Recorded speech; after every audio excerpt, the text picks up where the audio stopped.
Bueno, me disculpan el inconveniente, tuve un inconveniente técnico, pero bueno, ya volvimos. Era un tema de la visualización de la pantalla completa. Ya aquí tenemos la pantalla completa. Entonces, volvemos a arrancar. Les comentaba que hoy es la segunda videoclase correspondiente a metodologías para la evaluación del riesgo. El tema de hoy puntualmente va a ser la metodología GTC 45. Esta metodología es una de las metodologías más usadas en Colombia. Por esta razón decidí darle un especial énfasis que lo vamos a ver el día de hoy a través de la presente videoclase. En la primera videoclase me faltó un aspecto que quiero contemplar en estos momentos y es el marco legal, ¿vale? Antes de arrancar con la metodología en sí GTC 45, vamos a ver el marco legal. Quiero profundizar un poco en este tema porque debemos tener en cuenta nuestro marco legal colombiano y debemos saber en qué normas nos están solicitando, nos solicitan en algún momento dado tener una identificación de peligros. Entonces revisamos aquí muy rápidamente el decreto 1443 del 31 de julio del 2004. Recordemos que este decreto, ¿cierto? Fue derogado por el decreto 1072 del 26 de mayo del 2015. En su momento, pues, bueno, hay un pequeño de vacío ahí frente a la cuál de los dos decretos es el vigente, pero bueno, ya los expertos nos dicen que el decreto 1072 del 26 de mayo del 2015 es el que está, el que prevalece, ¿verdad? Y posteriormente, todos conocemos la resolución 1111 del 2007, que nos habla de los estándares mínimos en seguridad y salud en el trabajo. Pues bien, tanto el decreto 1072 del 26 de mayo del 2015 como la resolución 1111, en varios apartes, en varios apartes de su literatura nos hablan acerca de la identificación de peligros, ¿vale? No solamente la identificación de peligros, sino nos hablan de que debemos evaluar y valorar los riesgos producto de esa identificación de peligros. También nos habla que debemos aplicar metodologías sistémicas. Aplicar una metodología sistémica es una metodología documentada que esté comprobada para poder realizar esta identificación y valoración de riesgos. Es decir, cualquiera de las tres metodologías que hemos visto en el presente ciclo temático, la podemos utilizar. Nos habla también de procesos, nos habla de actividades rutinarias y no rutinarias. Esto de actividades rutinarias y no rutinarias se los quiero explicar más adelante cuando muestre un ejemplo de la GTC 45. Máquinas y equipos, hacen relación a las máquinas y equipos, tenemos que tener en cuenta que hay muchos objetos externos que influyen en la identificación de peligros y muchos elementos como son las máquinas y los equipos, y pues por supuesto hacen parte de los riesgos y peligros a los cuales pueden estar expuestos los trabajadores. También también nos hablan de centros de trabajo y de los trabajadores independientes. Recuerden que el trabajador independiente ya debe elaborar su propia matriz de peligros, ¿sí? Por norma. Continuemos. Aspectos para tener en cuenta para desarrollar la identificación de peligros y la valoración de los riesgos según la GTC 45 versión 2. Quiero hacer un paréntesis y quiero comentarles que el ejercicio que realicé fue extraer los temas más importantes de la norma, los más neurálgicos para el estudio de ustedes y para poderse socializar y para poder debatir en ellos, ¿vale? Entonces, extraje directamente de la norma los aspectos más importantes. Uno de ellos es este que les voy a socializar en estos momentos.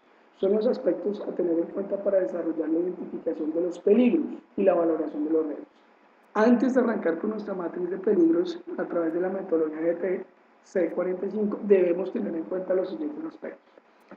Designar a un miembro de la organización y proveer los recursos necesarios para promover y gestionar la actividad. Es decir, debemos de designar a una persona que no solamente va a liderar la construcción y diseño de la matriz, sino también va a colaborar.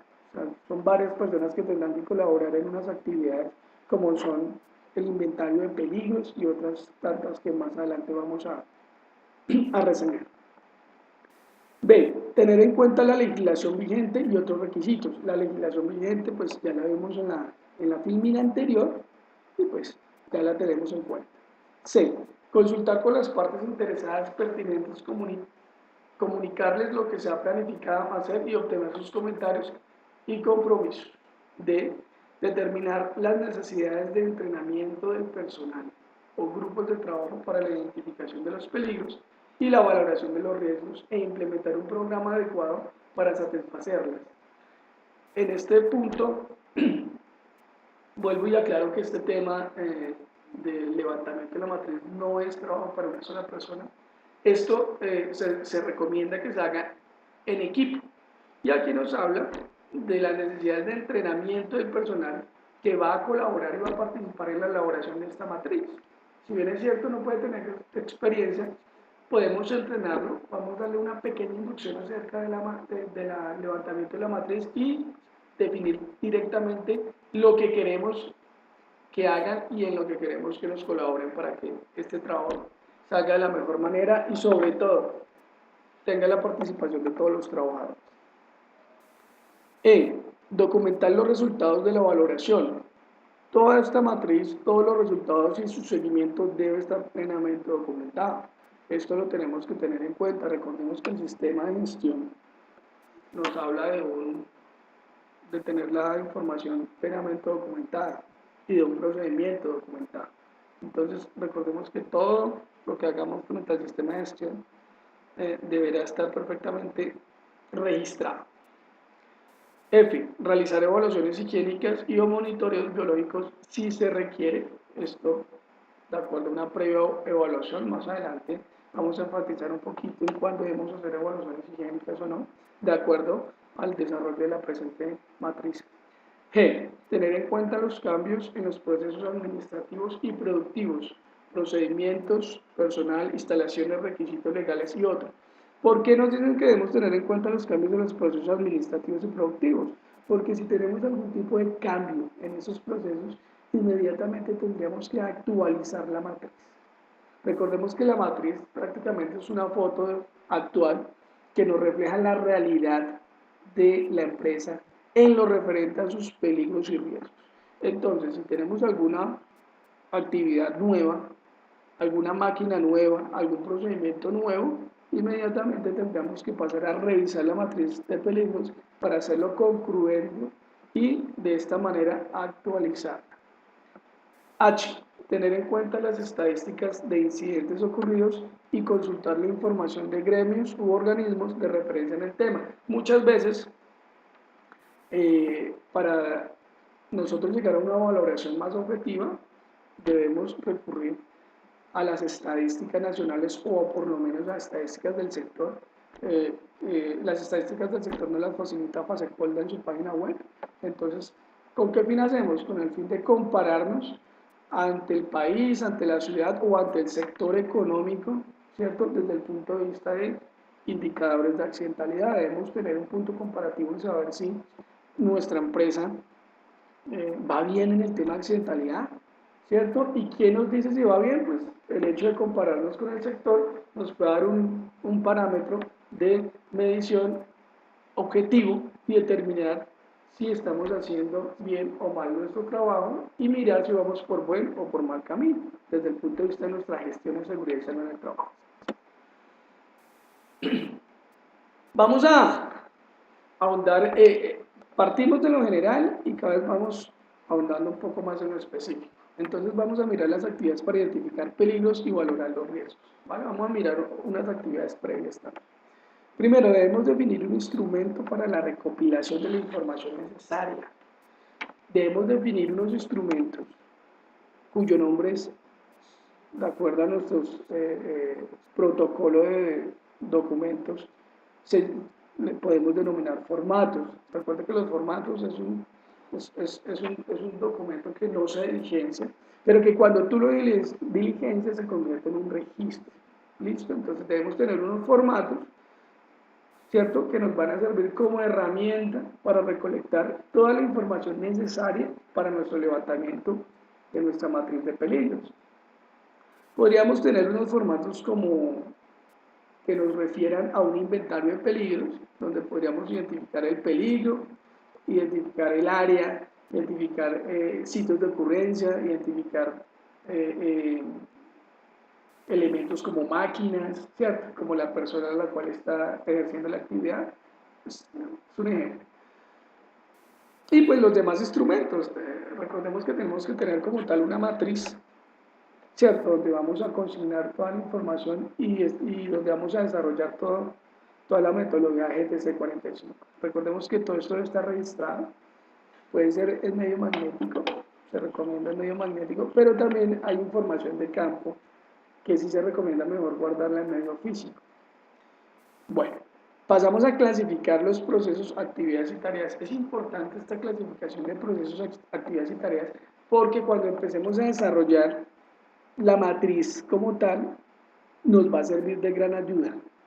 ¿Por qué? Porque la matriz de alguna forma nos pregunta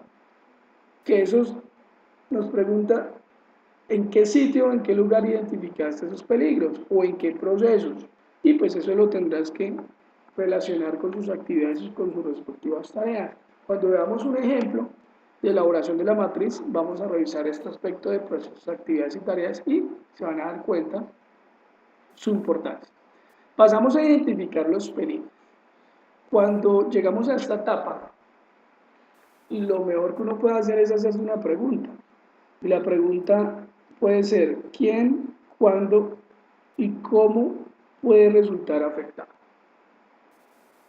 Si bien es cierto, estamos haciendo estas preguntas desde una situación potencial. Cuando uno se hace este tipo de preguntas, pues por lo general no, los riesgos no se han manifestado, pero se pueden manifestar, el peligro se puede manifestar en cualquier momento. Por eso nosotros haciéndonos estas preguntas vamos a conocer la magnitud del peligro. Si bien es cierto, la persona, dándoles un ejemplo, puede trabajar en alturas, se sube en unas escaleras, no se ha caído, pero se puede caer. Y ahí es cuando nosotros empezamos de alguna manera a determinar unas posibles consecuencias. ¿Qué puede pasar si ese señor que está trabajando en alturas a 3 metros de altura pues llegase a caer, ¿no? Ahí empezamos de alguna manera, de manera subjetiva un poco también, a valorar ese peligro y a determinar que sus consecuencias son realmente graves. Y fíjate que aún no ha ocurrido el evento, pero ya podemos ahí, de alguna manera, imaginarnos la magnitud de qué pudiese ocurrir en caso de que se manifieste ese peligro. Continuamos con identificar los controles existentes para la reducción del riesgo. Es importante que después de que nosotros identifiquemos esos peligros, ¿cierto? Que nos pueden originar o que pueden originar a los trabajadores daño físico, daño psicológico, a través de un accidente de trabajo o a través de una enfermedad laboral, pasemos a identificar los controles que actualmente la empresa tiene implementados para el control de esos riesgos. Eso es importante. Muchas veces nosotros identificamos peligros y pues realmente no hay ningún tipo de control, ningún método, ningún mecanismo de intervención para su control. Entonces eso lo debemos registrar inicialmente. O por el contrario, evaluamos que en efecto tienen controles y que esos controles están funcionando. Entonces eso también hay que registrarlo porque de eso radica que nosotros pasemos a un siguiente paso, que sería el plantear unos controles, unos nuevos controles o unos controles más eficaces, ¿vale? Recordemos que la verificación de los controles existentes la tenemos que hacer desde la clasificación de fuente, medio e individuo. Recordemos que fuente es donde se origina el peligro. Puede ser una máquina, si estamos hablando de ruido, y el ruido me lo genera una máquina, ¿cierto? El ruido es inherente en las máquinas cuando están en funcionamiento, pues la fuente del ruido será en este caso la máquina. Recordemos que el medio pues, son todos esos controles que se instalan o que se ubican en el entorno de la fuente. Es decir, si la fuente es una máquina que nos genera ruido, entonces un control en el medio podría ser mediante un sistema de recubrimiento de esa máquina como tal, o mediante un sistema de insonorización del área donde se encuentra la máquina, a través de muros insonoros que eviten que el ruido se propague a las demás partes de la empresa. Y finalmente debemos verificar si existen controles en el individuo, que son los famosos elementos de protección personal. Recordemos que pues, este sistema de control en el individuo es el último paso, es la última alternativa para el control de riesgos. Primero debemos atacar la fuente, seguidamente el medio y finalmente el individuo. Después de que nosotros hemos verificado si hay o no hay controles existentes para los peligros que identificamos y verificamos, pasamos a valorar el riesgo. ¿Qué es valorar el riesgo? Es evaluar, establecer criterios de aceptabilidad y definir la aceptabilidad o la tolerabilidad de ese riesgo que valorar. Entonces, sencillamente, pasamos a revisar hacer una evaluación del riesgo, donde establecemos unos criterios de aceptabilidad a través de unas tablas de valoración. Esos criterios de aceptabilidad del riesgo, pues, están también dentro de la GTC 45, donde más adelante los vamos a revisar, y posteriormente también, de acuerdo a esos criterios de aceptabilidad, definiremos el grado de tolerabilidad del riesgo, es decir, si es o no tolerable y pues, de acuerdo a ello implementaremos unos planes de acción.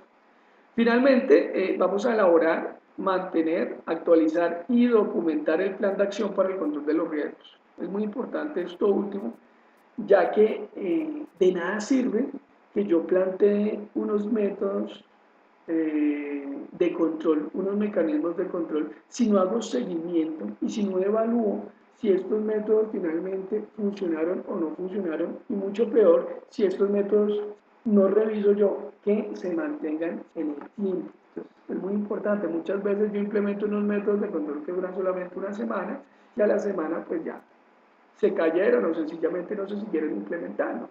Por eso es importante hacer el seguimiento a estos métodos de control. Es decir, planteamos sistemas o mecanismos de control, verificamos que se materialicen, ¿verdad? Y posteriormente habrá una verificación más adelante donde vamos a verificar o vamos mejor a hacer un seguimiento frente a su funcionamiento. Es decir, tenemos que evaluar y verificar si efectivamente ese control que implementamos sirvió, fue efectivo o no fue efectivo. En caso de que no haya sido efectivo, debemos devolvernos un poco, replantear el mecanismo de intervención y pues volver nuevamente a iniciar las etapas desde su implementación.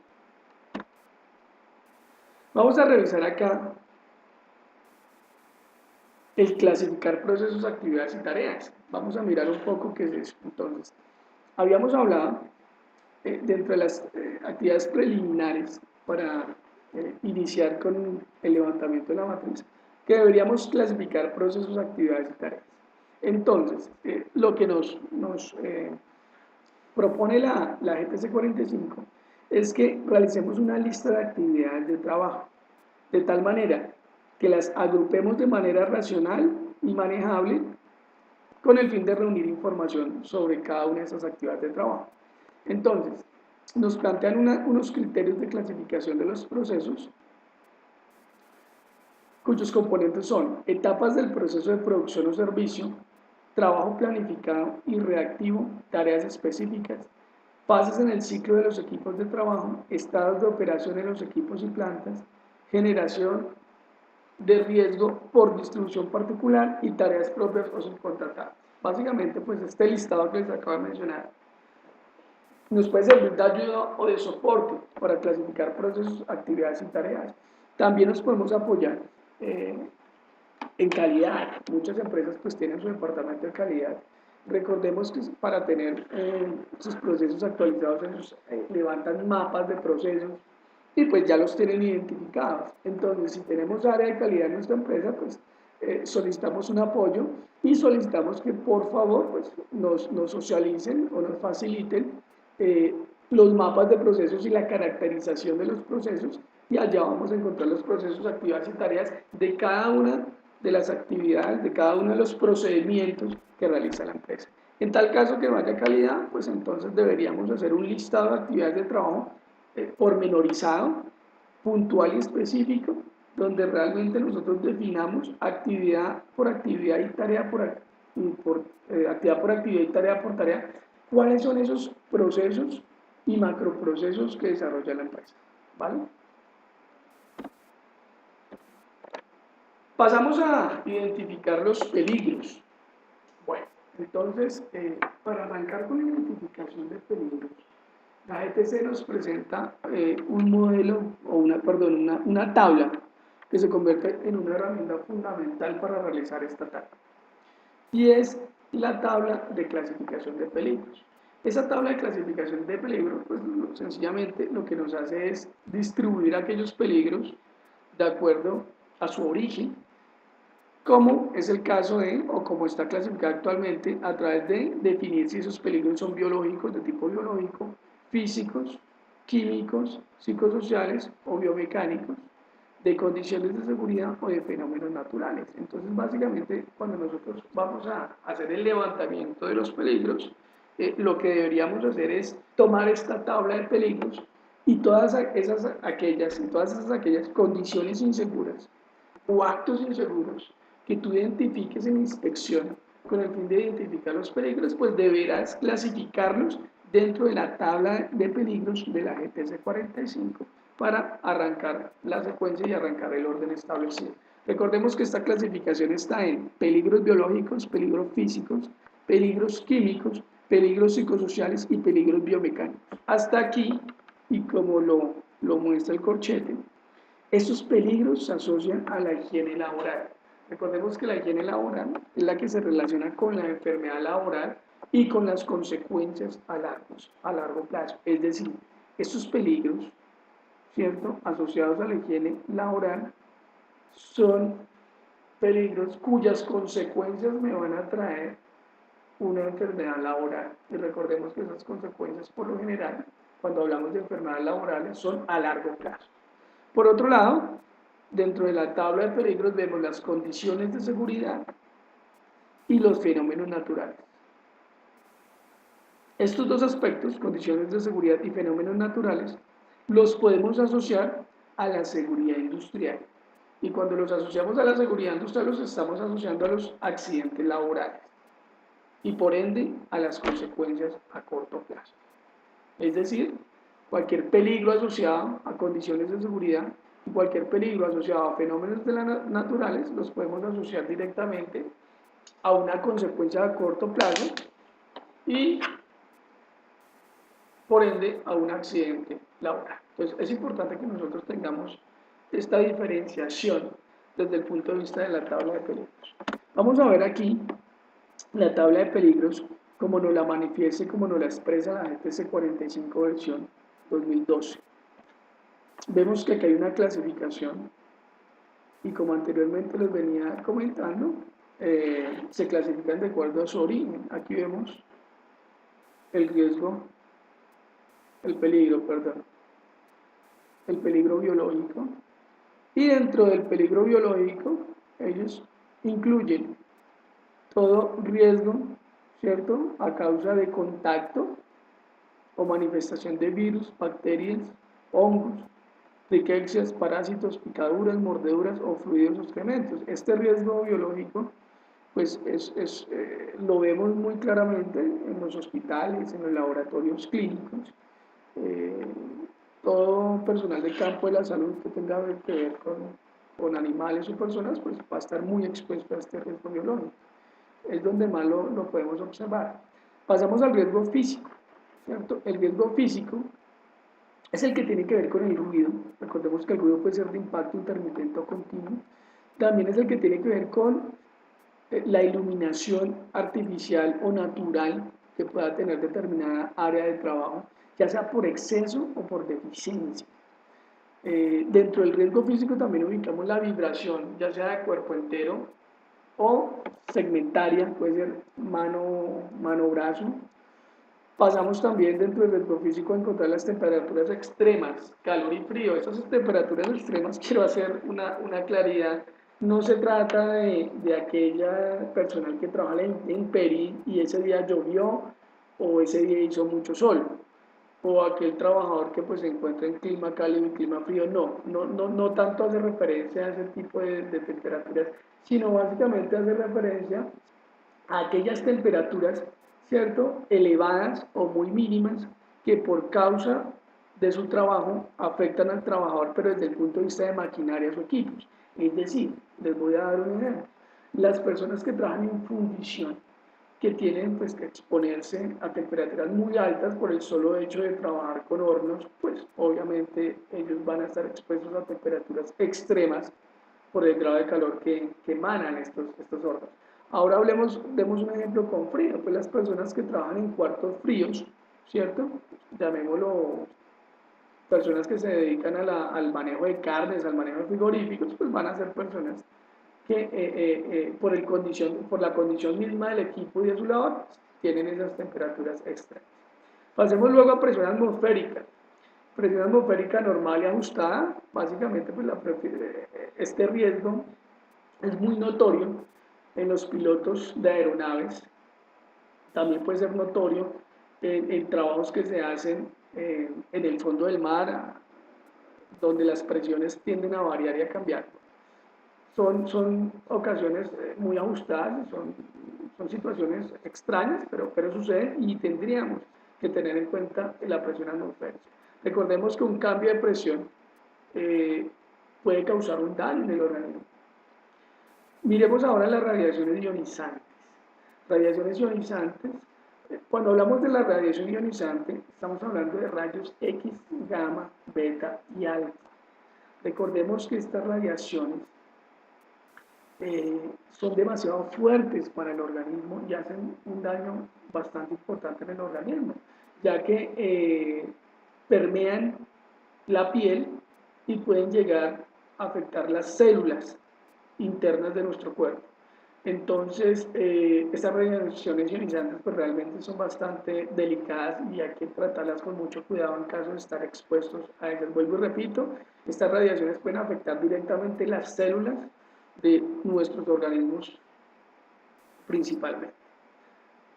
Y dentro de las radiaciones ionizantes, vuelvo y repito, se encuentran los rayos X, gamma, beta y alfa. Pasamos posteriormente a las radiaciones no ionizantes. Dentro de las radiaciones no ionizantes encontramos los láser, ultravioleta, infrarroja, radiofrecuencia y microondas. Bueno, estas son radiaciones un poco menos nocivas para el cuerpo. Estas radiaciones no alcanzan, pues llegan hasta nivel de piel, es decir, que no hacen afectación sino hasta la piel. Como es un caso, para darles un ejemplo, pues los rayos ultravioleta del sol. Entonces los rayos ultravioleta del sol pues llegan hasta nivel de piel, pues digamos que ahí lo peor que podría suceder, o la consecuencia más drástica, sería un cáncer de piel a causa de radiación ultravioleta, pues emanada del sol, ¿vale? Pero pues llegan hasta nivel de piel, para darles un ejemplo. Pasemos a la clasificación del peligro químico. Dentro del peligro químico encontramos polvos orgánicos o inorgánicos. Polvos, pues, por nuestras actividades laborales tenemos que estar expuestos. Pueden ser polvos químicos, orgánicos o inorgánicos. Pasamos a fibras, es lo mismo, ¿cierto? Son compuestos químicos, pues las fibras ya son compuestos un poco más, no tanto como el polvo, ¿cierto? Que es mucho más arenoso, sino la fibra ya es un compuesto alargado, ¿cierto? Es un compuesto alargado, como un cabello. Pasamos a líquidos, nieblas y rocíos. Cuando hablamos de líquidos, nieblas y rocíos, pues podemos estar hablando de la aplicación de pinturas, por lo general. Tú tienes a través de compresor, puedes tener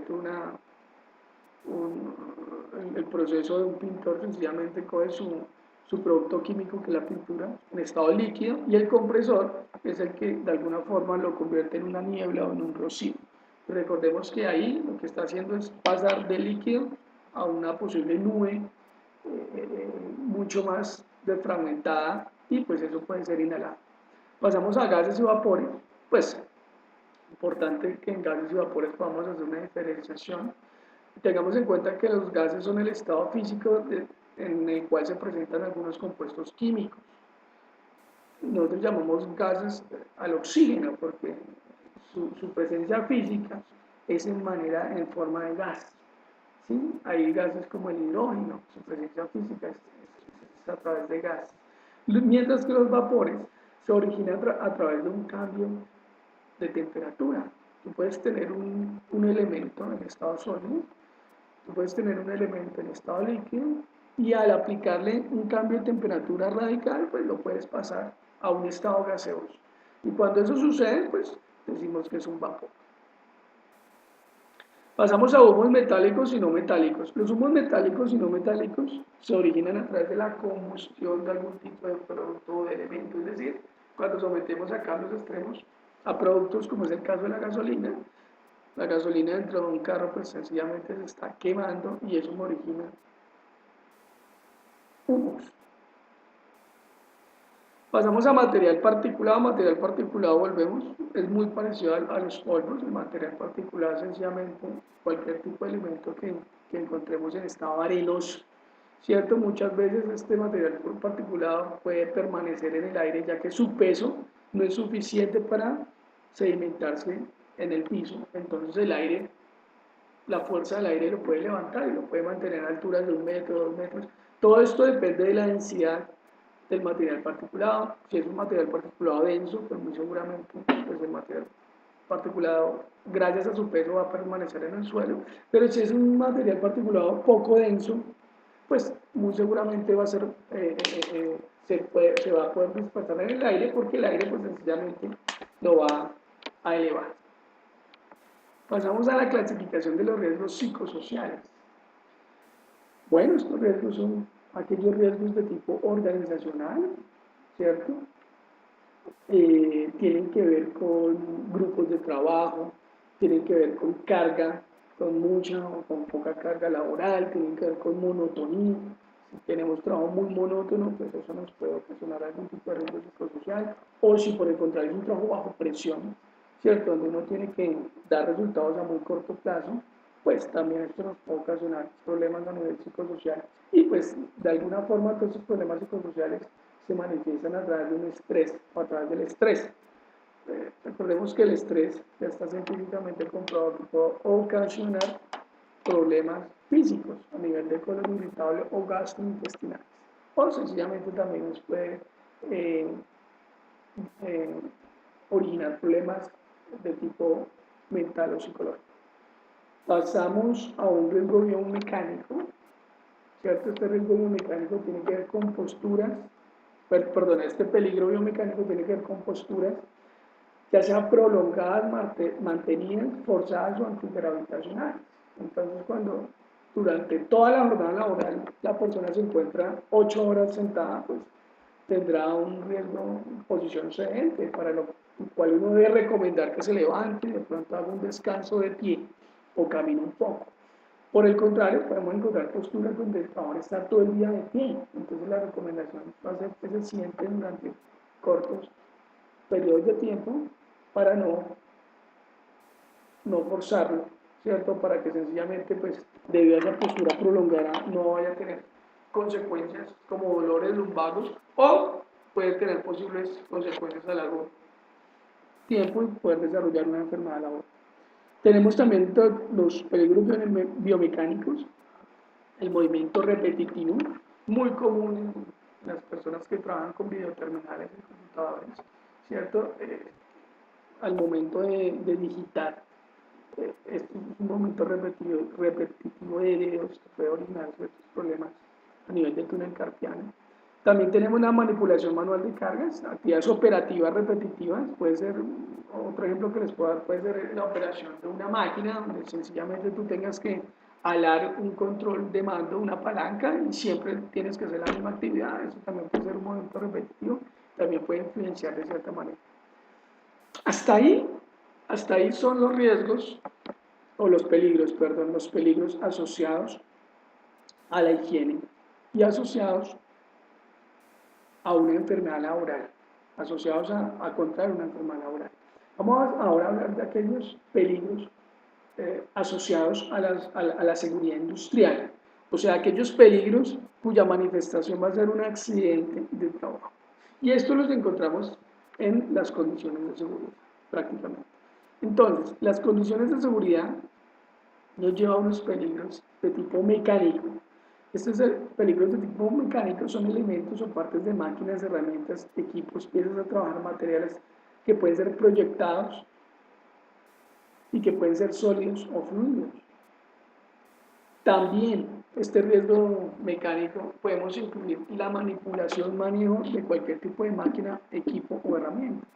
Si nosotros usamos o nuestros trabajadores están en contacto con máquinas, equipos o herramientas, pues tienen probabilidad de que se machuquen, tienen probabilidad de que se corten o tienen probabilidad de que se hagan algún tipo de daño por el uso y manipulación de estas herramientas. Entonces tendrán un riesgo mecánico por el sencillo hecho de manipular herramientas.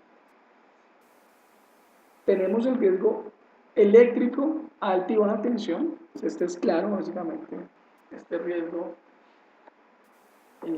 se puede manifestar para aquellos trabajadores que trabajan con, lo denominamos trabajos en caliente. Recordemos que trabajos en caliente, dentro de trabajos en caliente, dentro de esta clasificación podemos encontrar el riesgo eléctrico. Y pues trabajan baja y alta tensión, entonces hay una posibilidad de una electrofunción, entonces lo consideramos dentro de condiciones de seguridad. También tenemos el riesgo locativo, que son sistemas y medios de almacenamiento, superficies de trabajo irregulares, deslizantes, con diferencia de nivel, condiciones de orden y aseo, que entonces, aquellas condiciones inseguras, ¿cierto?, que identifiquemos dentro de la infraestructura de nuestro puesto de trabajo, dentro de la infraestructura en general de nuestra empresa, que puedan originar un accidente de trabajo, pues debería estar catalogada y clasificada dentro del riesgo locativo. Tapetes, cables regados por el piso, muros quebrados, muros agrietados, puertas inservibles, vidrios rotos, ¿cierto? Todo este tipo de situaciones. También el orden y aseo, desde el punto de vista pues, de que no existan dentro de la organización, haya mucho desorden, mucho desaseo, también tenemos que considerar eso como factores que pueden originar accidentes y pues por obvias razones irán dentro del riesgo locativo. Tenemos otro tipo de peligro que es el tecnológico. Es la probabilidad de que ocurra una explosión, fuga, derrame o incendio, ¿cierto? ¿Dónde podemos evidenciar estos tipos de riesgo tecnológico? Pues en la manipulación y almacenamiento de productos químicos. Si tenemos una mala manipulación o un mal manejo o un mal almacenamiento de un producto químico, pues sencillamente lo más seguro es que pueda suceder una explosión a causa de esta mala disposición. Fuga. Hablamos de fuga cuando pues, estamos hablando de gases comprimidos y por alguna u otra razón la válvula está averiada y tenemos una fuga de algún tipo de gas. Tenemos algún tipo de fuga a través de una tubería defectuosa de gasolina o de querosene o de ACPM, entonces eso nos puede traer también a consecuencia algún tipo de explosión o contaminación.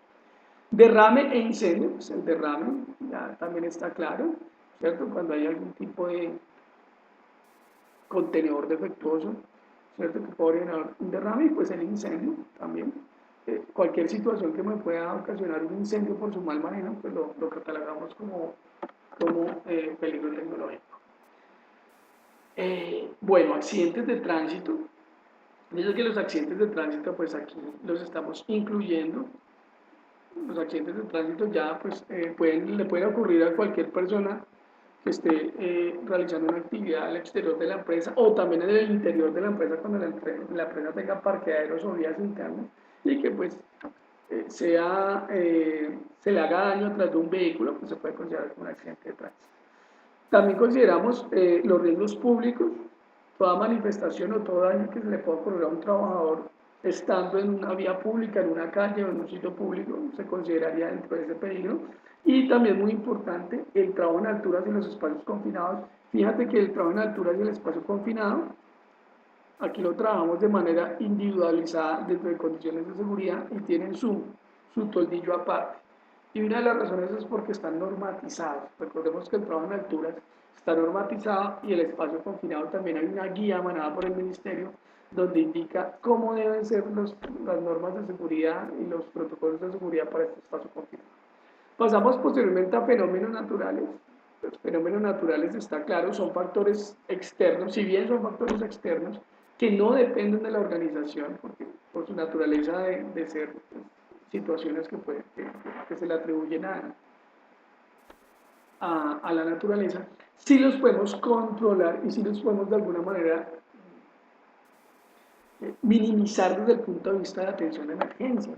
Los fenómenos naturales podemos encontrarlos como sismo, terremoto, vendaval, inundación y derrumbe. Nosotros no podemos evitar un terremoto, pero sí podemos evitar las consecuencias, de que las consecuencias sean aún más graves y más catastróficas a través de unos equipos, ¿cierto?, de emergencias y a través de unas brigadas de emergencias.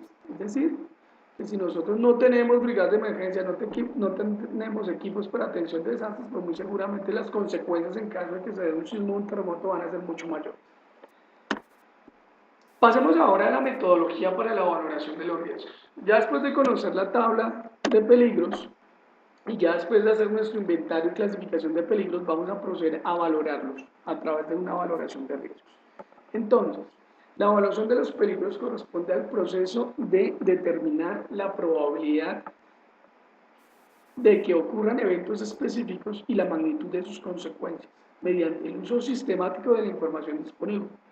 Para evaluar el nivel de riesgo se debe determinar lo siguiente. Entonces, fijémonos que aquí la primera ecuación es la correspondiente al cálculo del nivel de riesgo, que es igual al nivel de probabilidad por el nivel de consecuencia.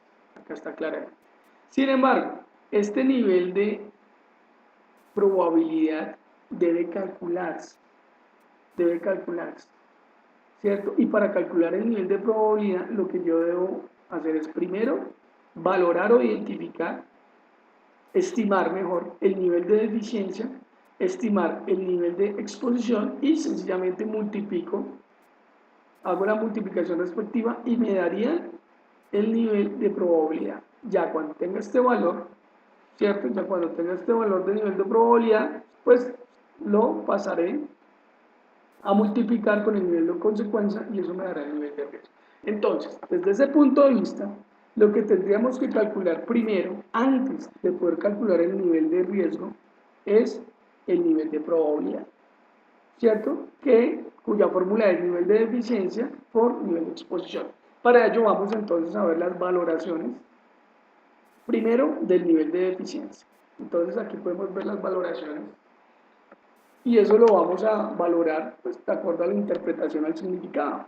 Podemos ver que el nivel de eficiencia tiene 4 clasificaciones. La primera es de muy alto, seguidamente de alto, medio y bajo, y tiene unas ponderaciones numéricas o unos valores numéricos que se los vamos a dar de acuerdo al significado.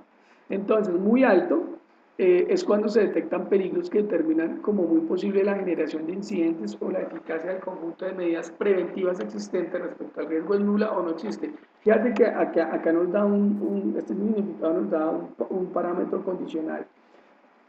Si se dan cuenta, voy a permitir leerlo nuevamente. Se ha detectado peligros que determinan como muy posible la generación de incidentes, y aquí viene el factor condicional, o la eficacia del conjunto de medidas preventivas existentes respecto al riesgo es nula o no existe. Entonces, debemos verificar ambas condiciones y de esa manera poder evaluar. Pasamos al alto, que nos indica que se ha detectado algún peligro que pueden dar lugar a consecuencias significativas, o la eficacia del conjunto de medidas preventivas existentes es baja o ambos. Pasamos al medio, que le haríamos un valor de 2, y pues nos dice que es cuando se han detectado peligros que pueden dar lugar a consecuencias poco significativas o de menor importancia, o la eficacia del conjunto de medidas preventivas existentes es moderada o baja. Y finalmente tenemos aquí el nivel de eficiencia bajo. A este nivel de eficiencia no se le asigna valor y es cuando no se ha detectado anomalía destacable alguna o la eficacia del conjunto de medidas preventivas existentes es alta o amplia. En este caso se puede determinar que el riesgo está controlado. Vamos a pasar ahora a definir el nivel de eficiencia para los peligros higiénicos. La GTC 45 nos hace una aclaración y nos indica que cuando no se tienen mediciones disponibles de los peligros higiénicos, es posible utilizar algunas escalas teniendo en cuenta que la elección es subjetiva y da lugar a errores. Teniendo en cuenta esta aclaración, la GTC nos presenta algunos ejemplos de niveles de eficiencia que son los que tenemos a continuación. Entonces traje apenas dos para que los revisemos. Entonces, nos da aquí una tabla de valoración subjetiva, donde sencillamente nosotros vamos a revisar el tipo de riesgo o el tipo de peligro que se está originando, perdón, y de acuerdo al tipo de peligro, ¿cierto? Y a la manifestación física de ese peligro nosotros podemos dar una valoración. Por ejemplo, dentro de riesgos físicos tenemos iluminación. Eh, Catalogamos como muy alto cuando, existe ausencia de luz natural o artificial. Entonces, cuando evidenciamos que de alguna forma el espacio de trabajo está poco iluminado porque hay mucha oscuridad, pues podemos decir que hay un riesgo de iluminación y dentro de su nivel de eficiencia lo calificamos como muy alto. ¿Cuándo lo calificaríamos como alto? Cuando la eficiencia de luz natural o artificial con sombras evidentes y dificultad para leer y el medio, percepción de algunas sombras al ejecutar una actividad y bajo ausencia de sombra. Entonces fíjate que ellos prácticamente aquí en el tema de iluminación se están basando en las sombras, ¿cierto? Si hay muchas, si hay pocas sombras para determinar su nivel de eficiencia. Pasemos ahora al ruido. Entonces el ruido dentro de la tabla para catalogar o definir el nivel de eficiencia tenemos como muy alto, que sería no escuchar una conversación a una intensidad normal o a una distancia menor de 50 centímetros. Alto, escuchar la conversación a una distancia de 1 metro a una intensidad normal. Medio, escuchar la conversación a una distancia de 2 metros a una intensidad normal. Y bajo, no hay dificultad para escuchar una conversación a una intensidad normal a más de 2 metros. Pues recordemos que estos parámetros nos los recomienda la GTC 45 cuando no podemos hacer mediciones o cuando se dificulta hacer las mediciones. En este caso, lo ideal sería hacer, si tenemos problemas o dudas frente a temas o frente a peligros de iluminación o ruido, lo ideal sería que nosotros pudiéramos hacer unas mediciones que sería una alternativa de carácter objetivo, donde nos va a determinar si los riesgos son altos o bajos de acuerdo a unas escalas donde nos muestran límites inferiores y límites superiores de acuerdo a la jornada laboral.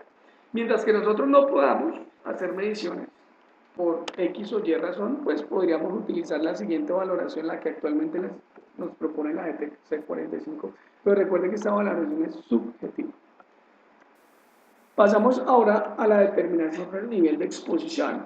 Entonces recordemos que lo que estamos intentando hacer, ¿cierto?, es calcular el nivel de probabilidad. Pero para calcular el nivel de probabilidad primero tengo que definir el nivel de eficiencia y definir el nivel de exposición y multiplicarlos. Ya miramos o ya socializamos el nivel de eficiencia, ahora vamos a revisar el nivel de exposición. Entonces el nivel de exposición es el siguiente. El nivel de exposición tiene 4 clasificaciones: continua, frecuente, ocasional y esporádica. La continua con valoración de 4 es cuando la situación de exposición se presenta sin interrupción o varias veces con tiempo prolongado durante la jornada laboral. La frecuente con valoración de 3 es cuando la situación de exposición se presenta varias veces durante la jornada laboral por tiempos cortos. Ocasional con valoración de 2 es cuando la situación de exposición se presenta alguna vez durante la jornada laboral y por un periodo de tiempo corto. Y pasamos a la esporádica con valoración 1, cuando la situación de exposición se presenta de manera eventual. Definimos muy bien la valoración y pues ya teniendo el nivel de exposición y teniendo el nivel de eficiencia, podremos pasar a calcular el nivel de probabilidad. Y aquí tenemos el cálculo del nivel de probabilidad. Entonces fíjate que aquí, en esta primera columna, ¿cierto?, están los valores para el nivel de eficiencia y aquí, en esta fila, encontramos los niveles de exposición ya previamente valorados. Lo único que tendríamos que hacer es hacer un cruce. Teniendo en cuenta el nivel de eficiencia y el nivel de exposición, pues nosotros vamos acá a determinar el nivel de probabilidad. Fíjate que eso es una multiplicación. 10 por 4, aquí nos daría 40, 10 por 3, 30, 10 por 2, 20 y 10 por 1, 10. Validando la fórmula anteriormente dicha para el nivel de eficiencia. Hacemos las respectivas multiplicaciones y esos valores los podemos clasificar dentro de la presente tabla. Entonces, cuando tú haces el cálculo de nivel de probabilidad, pues, te puede dar 4 clasificaciones, muy alto, alto, medio o bajo, y eso también tendrá un nivel de probabilidad numérico. Muy alto, pues, son aquellos valores que tú encontraste entre 40 y 24. Altos serán aquellos valores que se encuentran o cuyo cálculo de probabilidad está entre 20 y 10. Medio, aquellos valores cuyo cálculo de la probabilidad se encontraron entre 8 y 6, y bajo, aquellos valores cuyo cálculo de la probabilidad se encontraron entre 4 y 8.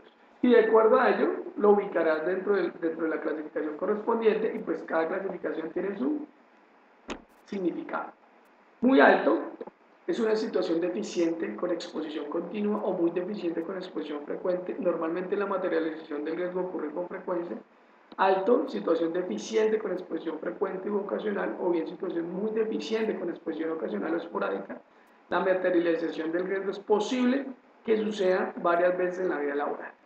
El medio significa que la situación deficiente con exposición esporádica o bien situación mejorable con exposición continua o frecuente, es posible que suceda el daño alguna vez. Y finalmente, el bajo nos indica que es una situación mejorable con exposición ocasional o esporádica, o situación sin anomalía destacable con cualquier nivel de exposición. No es esperable que se materialice el riesgo, aunque puede ser concebible.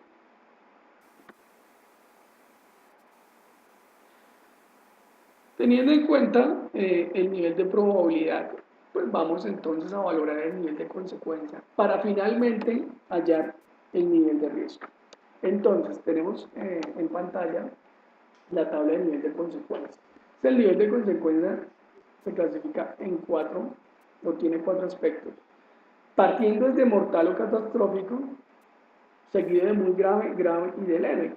Entonces, si la consecuencia puede ser la muerte del trabajador o un evento catastrófico desde el punto de vista de una emergencia, pasamos a catalogarlo con un criterio de 100. Si es muy grave, el muy grave nos implica lesiones graves irreparables, incapacidad permanente, parcial o invalidez, tendrá una calificación de 60. El grave significa lesiones con incapacidad laboral temporal, pasará un 25, y el leve nos indica que son lesiones que no requieren incapacidad, y lo valoraremos con un 10. Ya, teniendo el valor o la valoración, mejor, del nivel de consecuencia y del nivel de probabilidad, podemos de esta manera calcular el nivel del riesgo. Y el nivel del riesgo lo vamos a calcular de acuerdo a la presente tabla. Entonces, aquí tenemos los niveles de consecuencia en la columna de 100 a 10, y aquí tenemos en la fila los niveles de probabilidad de acuerdo a los posibles resultados que pueden dar. Entonces fíjate que esto es lo mismo, es una multiplicación: 100 por 40, 4000, 100 por 24, 2400, y de acuerdo a ese resultado, pues también se van a catalogar de acuerdo a unos niveles de riesgo de intervención. Entonces, si el resultado del nivel de riesgo, que es el producto del nivel de consecuencia por el nivel de la probabilidad, se encuentra entre estos rangos, en este caso se encuentra entre 600 y 4000, podemos definir que el nivel de riesgo es tipo 1, y su significado es situación crítica: suspender actividades hasta que el riesgo esté bajo control, la intervención es urgente. Ahora, si el nivel de riesgo está dentro de 500 y 150, lo catalogamos como un nivel de riesgo tipo 2, donde lo que se debería hacer sería corregir y adoptar medidas de control de inmediato. Ahora bien, si el nivel de riesgo lo encontramos dentro de los valores entre 120 y 40, lo catalogamos como un nivel de riesgo tipo 3, donde nos indica que debemos hacer mejoras y sería conveniente justificar la intervención y su rentabilidad. Finalmente, cuyo resultado nos diese 20, el nivel de riesgo, pues lo catalogamos en nivel 4, donde sencillamente aquí nos dice que el riesgo está controlado. Mantener las medidas de control existentes, pero se deberían considerar soluciones o mejoras y se deben hacer comprobaciones periódicas para asegurar que el riesgo aún es aceptable. Finalmente aquí está la aceptabilidad del riesgo. Aquí tenemos el significado del nivel de riesgo, pero aquí tenemos la aceptabilidad finalmente. El nivel de riesgo tipo 1 es no aceptable, que es este mismo aquí que ya hemos calculado, simplemente que acá está su aceptabilidad, entonces el nivel de riesgo tipo 1 no es aceptable porque es considerada una situación crítica y la corrección es urgente. El nivel de riesgo 2 no es aceptable o se acepta con un control específico que minimice o que controle el riesgo identificado. Aquí tenemos el nivel de riesgo 3, que quiere decir que es un riesgo que, si bien es cierto, tiene controles, es susceptible a mejoras, entonces se puede mejorar. Y aquí tenemos un nivel de riesgo 4, catalogado como aceptable, donde se considera, un riesgo 4 se considera como controlado y que pues para ahondar en la implementación de más controles, pues se deberían hacer unos análisis mucho más puntuales, ¿vale? Análisis más puntuales que justifique esa implementación o ese control en el riesgo aceptable.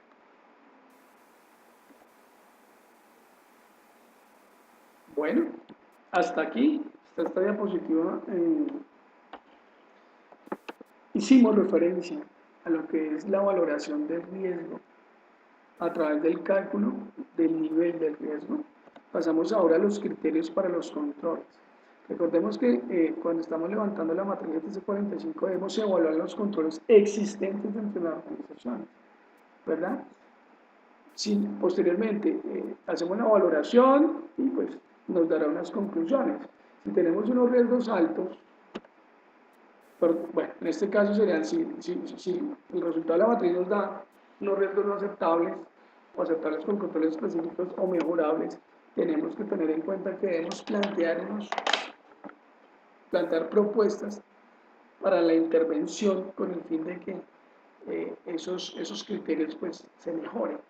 Y como tal, los criterios para el control, para tomar esos criterios de medidas de control, tenemos que tener en cuenta estas tres variables. Primero, el número de trabajadores expuestos.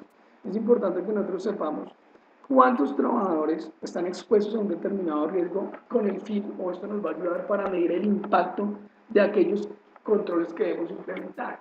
Entonces, si yo tengo un control para una persona, pues no es lo mismo que si tengo un control para 100 personas. El impacto se va a reflejar más en la actividad o en el control para las 100 personas. No quiere decir que si tenemos que hacerle un control a una persona no lo vayamos a hacer, no. Los controles hay que implementarlos tanto para una persona como para 1000. Simplemente lo que quiere decir es que el impacto de implementar un control para 1000 personas pues va a ser mucho mayor que implementarlo para una sola. Y sobre todo el impacto desde el punto de vista de costos. También tenemos que ver la peor consecuencia. Entonces es importante para este criterio de controles determinar cuál es la peor consecuencia en caso de que se llegase a manifestar el riesgo. Entonces, por ejemplo, si tenemos una actividad de un peligro eléctrico, pues en este momento pues tenemos, si vamos a definir la peor consecuencia, pues debemos ser pesimistas y pues prácticamente considerar la posibilidad de muerte. Entonces, la medida de control debería ir enfocada a evitar la peor consecuencia. Entonces, si catalogamos una electrocución que me puede generar una muerte, pues imagínate el peso o la magnitud de la intervención, pues va a ser mucho mayor. Es decir, son criterios que le vamos a argumentar a la gerencia para que implemente estas actividades correctivas lo antes posible. Y finalmente pasamos al requisito legal. Recordemos que el requisito legal es importante tenerlo siempre en cuenta porque pues son aspectos que como empresa estamos obligados a cumplir, ¿sí? Y también nos va a permitir precisar las medidas de intervención. Entonces, si el tema es un requisito legal, pues prácticamente que estamos en obligación de cumplirlo. Y pues recordemos que dentro de nuestra norma de investigación de accidentes 1401, pues, nos indica que el empleador debe estar pues, en la disposición de implementar todas las medidas correctivas necesarias para evitar que el accidente vuelva a ocurrir, entre otras normas. Pasamos a las medidas de intervención. Aquí este aspecto es bien importante, de alguna manera porque la GTC 45 es la única norma que desde el punto de vista de medidas de intervención está alineada con la normatividad legal vigente en materia de seguridad y salud en el trabajo. Recordemos que estas medidas de intervención están normatizadas, ¿cierto? En el 1072. Y si yo hago el contraste con la GTC 45, pues la GTC 45 también, dentro de su metodología, las tiene contempladas. Entonces vamos a revisarlas el uno al uno porque me parece bien importante que lo tengamos en cuenta, no solamente para la implementación y levantamiento de la GTC 45, sino para dar cumplimiento a la normativa legal vigente. Entonces, recordemos, tenemos una clasificación de las medidas de intervención que arrancan desde eliminación, sustitución, controles de ingeniería, controles administrativos y finalizan con equipos de elementos de protección personal. ¿Cómo debería ser el orden de implementación? Pues, se recomienda, se sugiere que el orden se respete tal cual lo estamos viendo en la pantalla. Es decir, si tenemos un riesgo, si tenemos un peligro cuyas consecuencias son realmente graves, pues lo primero que deberíamos intentar sería implementar métodos de control que eliminen ese riesgo. Si ya no podemos eliminarlo, pues pasamos a sustitución. Si no podemos hacer sustitución, pasamos a controles de ingeniería. Si no podemos hacer control de ingeniería, pasaremos a controles administrativos y finalmente a elementos de protección personal. Ese debería ser el orden para hacer gestión de riesgos, ¿vale? O podemos utilizar varios, podemos utilizar controles de ingeniería y podemos utilizar controles administrativos y elementos de protección personal, podemos utilizar varios, pero lo que uno debería procurar inicialmente es tratar de eliminar el riesgo. Si no lo puedes eliminar, deberías tratar de sustituirlo. Y ya, si no lo puedes sustituir, si ya acudes a los controles de ingeniería, a los controles administrativos o a los equipos de elementos de protección personal. Entonces vamos a revisar el concepto de eliminación. Modificar un diseño para eliminar el peligro. Ejemplo, introducir dispositivos mecánicos para eliminar el peligro de manipulación manual. Digamos que ese puede ser un ejemplo. Otro claro ejemplo que yo rápidamente aquí les pongo puede ser el mantenimiento de una lámpara que se encuentra a 10 metros de altura en una bodega. El mantenimiento pues lo están haciendo con andamios, ¿verdad? Entonces ahí se origina un riesgo en alturas. ¿Cómo yo hago para eliminar ese riesgo en alturas? Pues puedo diseñar un mecanismo que me permita, tipo ascensor, que me permita a través de poleas o de sistemas mecánicos obturar cualquier comando de mando para que la lámpara baje hasta el nivel de suelo y yo pueda hacer el mantenimiento a nivel de piso. Ahí perfectamente estamos eliminando el riesgo en alturas. Pasemos entonces al concepto de sustitución. Reemplazar por un material menos peligroso, reducir la energía del sistema, cambio de equipo. Recordemos que la sustitución, en este caso, no estamos eliminando el riesgo, lo que estamos haciendo es cambiando un riesgo por otro. Pero lo que conlleva al concepto de sustituir es que ese riesgo que estamos cambiando sea menos dañino, ¿sí? O tenga un nivel de riesgo menor al riesgo actual. Es decir, esa sustitución, ¿cierto? Tiene que ser para disminuir niveles de riesgo, tiene que ser para mejorar. Eso es importante que lo tengamos en cuenta. Pero la sustitución, estamos, vuelvo y repito, reemplazando un riesgo por otro. Simplemente que el riesgo que estoy reemplazando va a ser un riesgo con unas consecuencias menores o puede ser un riesgo que lo pueda controlar más fácilmente. Pasamos a los controles de ingeniería. Son las modificaciones en el diseño de la empresa y o puestos de trabajo para el mejoramiento de las condiciones en el ambiente laboral.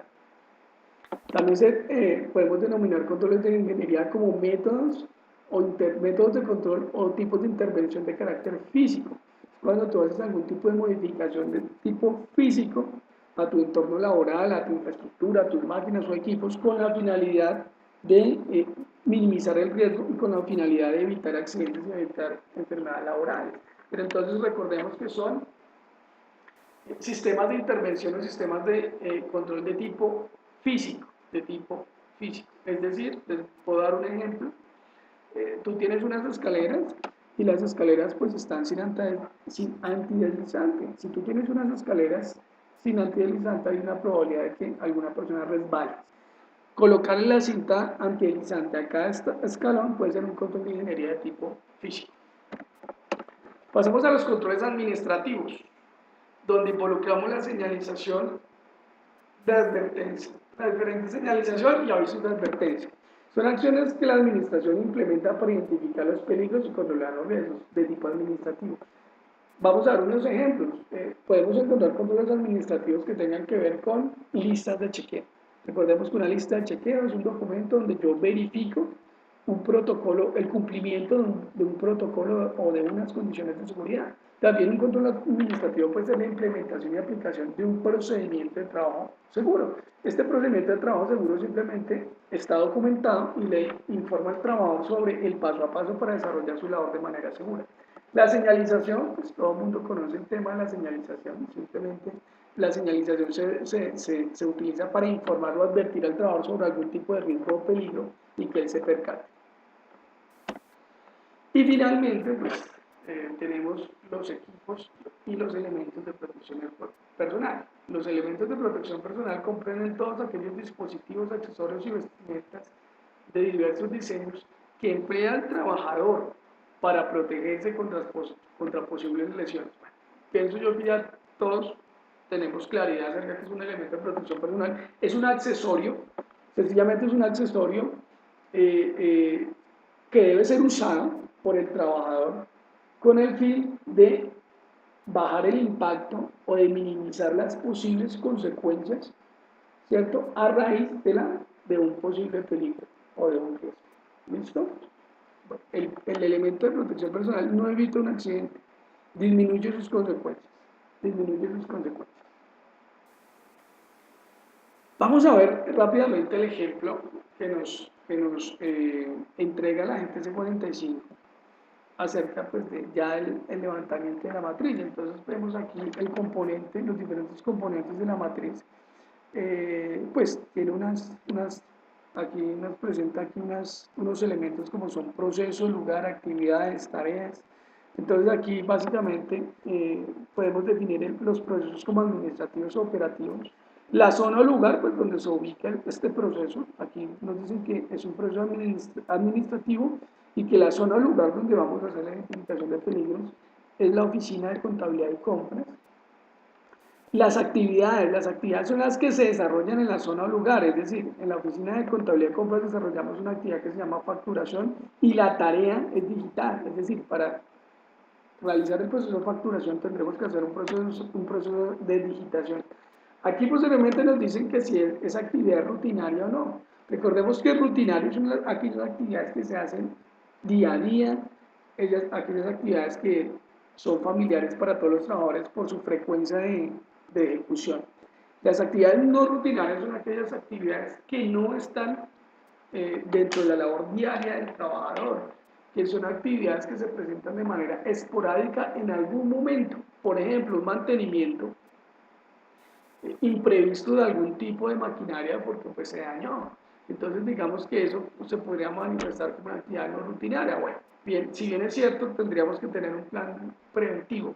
Pero bueno, si este mantenimiento preventivo de la máquina por algún momento falla, pues debemos acudir a un mantenimiento correctivo y eso se puede catalogar como una actividad no rutinaria, porque era una actividad inesperada que surgió por una emergencia. Eso es no rutinario.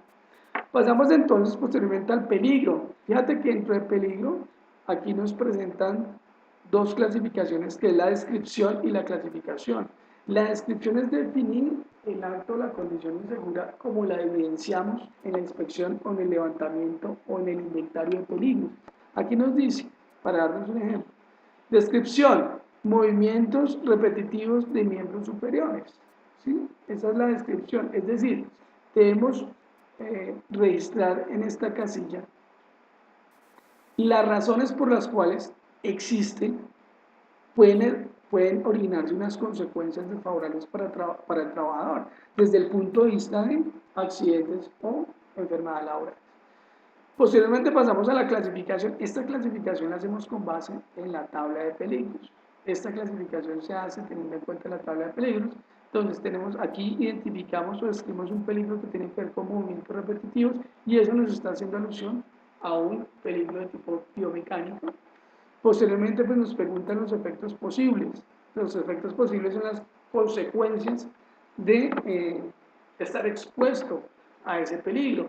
Y aquí dentro del ejemplo encontramos que esas consecuencias son tendinitis, síndrome de túnel, del carpo, entre otros.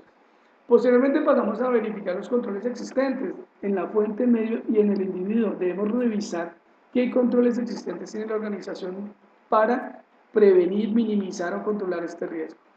Aquí, pues, si no hay nada, se pone ninguno. Aquí en la fuente, en el medio, pues no hay nada. Y aquí en el individuo, pues identificamos que se están haciendo unas pausas periódicas programadas. Pasado esto, pues podemos ya evaluar el riesgo. Ya sencillamente pues tenemos aquí los niveles de eficiencia, niveles de exposición. Aquí esta casilla pues hace la multiplicación. Aquí hacemos la interpretación de la probabilidad. Aquí definimos los niveles de consecuencia.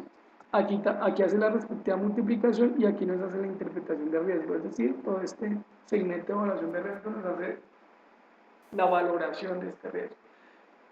Aquí quiero pues indicarles que es importante que estas matrices se trabajen en Excel con el fin de que yo pueda hacer una formulación y pues de una vez cuando yo ingrese aquí los niveles de eficiencia, los niveles de exposición y los niveles de consecuencia, pues automáticamente y a favor y gracias a la formulación pues me haga la respectiva aceptabilidad, me calcule la aceptabilidad del riesgo de forma automática. Pasamos aquí a la peor consecuencia. Entonces la peor consecuencia es pérdida de capacidad laboral. Entonces fíjate que aquí pues la estamos teniendo en cuenta. Aquí nos indica que si existe un requisito legal o no. Entonces sencillamente pues nosotros procedemos a indicar si ese riesgo es atribuible al incumplimiento de un requisito legal. Y finalizamos con el planteamiento de las medidas de intervención. Fíjate que estas medidas de intervención, ¿cierto? Son aquellos métodos de control que no están implementados actualmente, pero que deberíamos implementar con el fin de bajar el riesgo, ¿sí? Con el fin de modificar de manera positiva ese riesgo y de disminuirlo. Es decir, estas medidas de intervención, ¿cierto? Que son con las que se finaliza la matriz GTC 45, son aquellas medidas que no están actualmente en la organización, pero que se deberían implementar para hacer control de riesgo. Entonces, aquí nosotros debemos plantear, ¿cierto?, cuáles serían esas acciones, ya sean correctivas o preventivas, que me van a ayudar a controlar el riesgo. Entonces, aquí recordemos, el orden debe ser eliminación, sustitución, controles de ingeniería, controles administrativos y equipos de protección personal. Cuando no podemos hacer eliminación y sustitución, pues procedemos a actuar en los controles de ingeniería, controles administrativos y controles de equipos de producción personal. Posteriormente, después de haber levantado la matriz, es importante preparar un plan de acción para el control de los riesgos.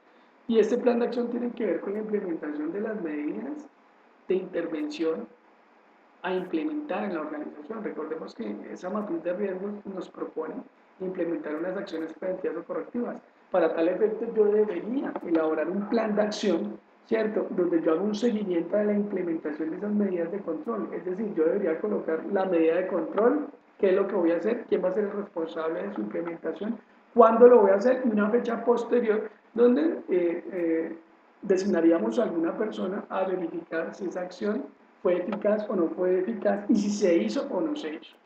¿Listo? Esto a través de un plan de acción para implementación de medidas de control. Aquí pasamos con esta diapositiva que tiene que ver con el factor de reducción. Esto casi nunca se pasa de largo por lo general cuando uno implementa la GTC 45, pero me parece importante tenerlo en cuenta. Vamos a explicar qué es el factor de reducción. El factor de reducción del nivel de riesgo corresponde a la estimación del grado de distribución del riesgo al implementar la medida de intervención.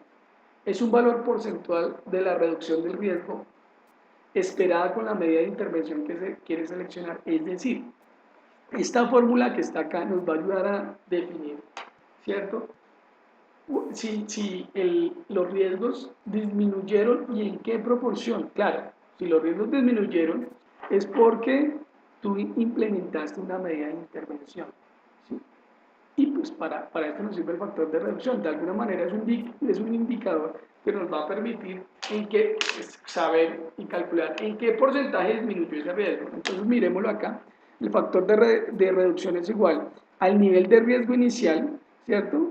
Que es este de acá, para un riesgo identificado menos el nivel de riesgo final esperado por cada medida de intervención a implementar. Es decir, este nivel de riesgo final debe ser un nivel de riesgo calculado teniendo en cuenta y asumiendo, ¿cierto?, que esas medidas de intervención que se plantearon para el control del riesgo, pues se cumplieron, ¿sí? Y pues, por obvias razones, pues va a dar una valoración, un nivel de riesgo distinto, que va a ser mucho más bajo a este nivel de riesgo inicial. Procedemos a aplicar la fórmula y nos va a dar el porcentaje de disminución del riesgo. Recordemos que una matriz de riesgos debe ser actualizada y se debe actualizar cuando tú implementas los riesgos que planteaste, cuando tú los materializas. ¿Por qué es importante? Porque cuando yo planteo unos métodos de control y los implemento, pues debería volver a la matriz, reevaluar, porque tengo que iniciar una nueva reevaluación teniendo en cuenta que implementé los controles. Entonces, esa nueva reevaluación, los resultados que me van a dar es que los riesgos que antes tenían alto, ¿cierto? O no aceptable, perdón, pasen a un aceptable con control, los que tenías en un aceptable con control pasen a un mejorable y los que tenías en un mejorable pasen a un aceptable. También tú puedes, por lo general tú actualizas la matriz cuando existe una nueva máquina, cuando existe un nuevo proceso, una nueva actividad que no estaba contemplada inicialmente, pues debemos contemplarla en la matriz de peligro. Finalmente aquí les entrego una bibliografía donde sencillamente es una webgrafía. Yo aquí simplemente les quiero socializar las URLs donde ustedes pueden obtener cada una de las metodologías vistas en la presente videoclase.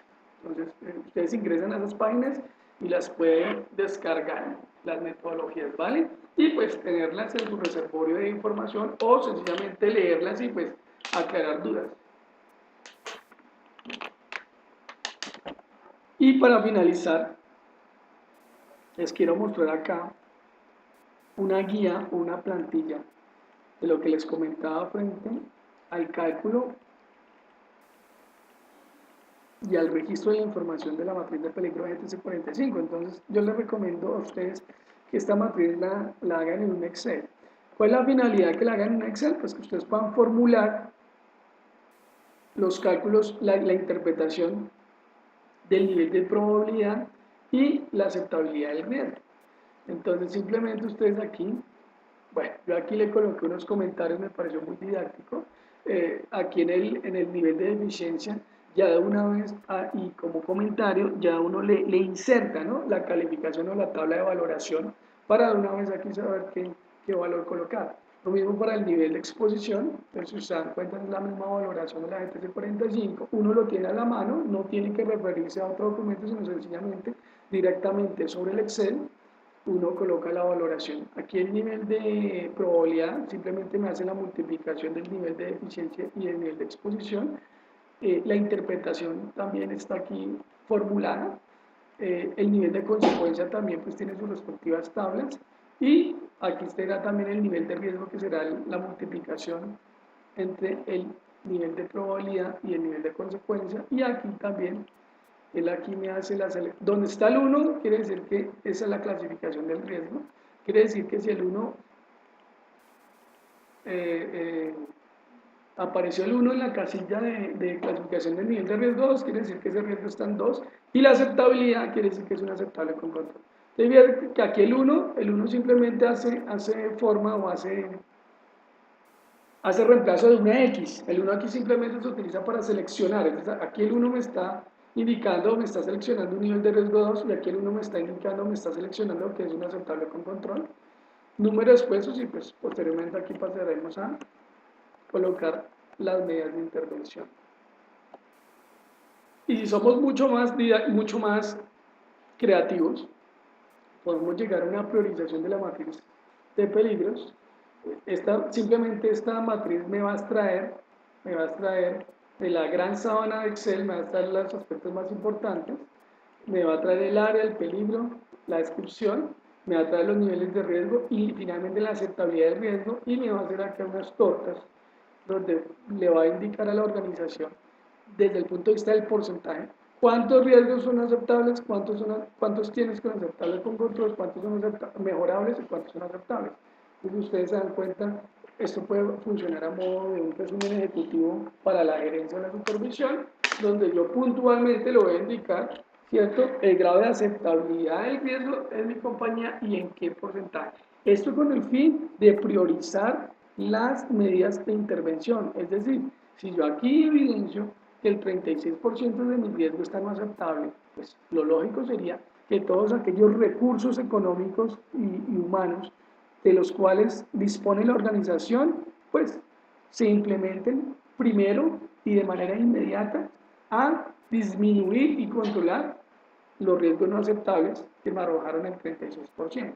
Esa es la finalidad de esta matriz de priorización, es saber por dónde vamos a arrancar de acuerdo a la valoración y aceptabilidad del riesgo. Bueno,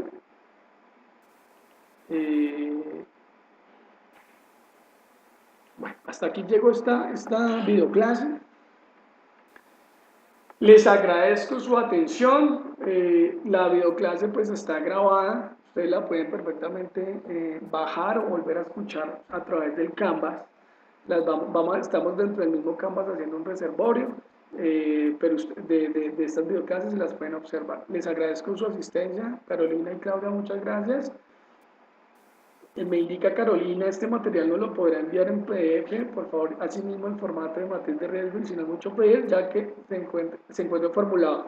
Sí, Carolina, la idea es que nosotros hagamos una actividad evaluativa y esa actividad evaluativa, pues precisamente tengo pensado diseñarla con la GTC 45, por lo cual les enviaría la GTC 45 formulada. Yo pienso que eso va a ser una herramienta que a ustedes les va a servir muchísimo y les va a ahorrar mucho tiempo en su diseño. El ejemplo de la matriz GTC 45 está muy completo. Si no se preocupen que la idea es entregarles la matriz formulada para que ustedes no no se compliquen con la formulación, entonces no se preocupen que eso yo lo voy a subir. Y pues lo subo cuando les suba lo voy a subir cuando les suba la actividad evaluativa, porque pues sí pienso hacer la actividad, una de las actividades evaluativas que vamos a hacer pues, va a ser el diseño de una matriz de peligros a través de la GTC 45 y pues la tendrían que hacer en la sábana Excel y pues les voy a facilitar la que ya tenemos formulada, ¿vale? Listo, entonces no siendo más Carolina, Claudia y todos ustedes estudiosos que están viendo esta grabación, pues agradezco su tiempo, agradezco su paciencia, sé que son sesiones un poco largas, pero pienso que son necesarias. Por favor, cualquier duda, cualquier pregunta que tengan, pues no duden en hacerla.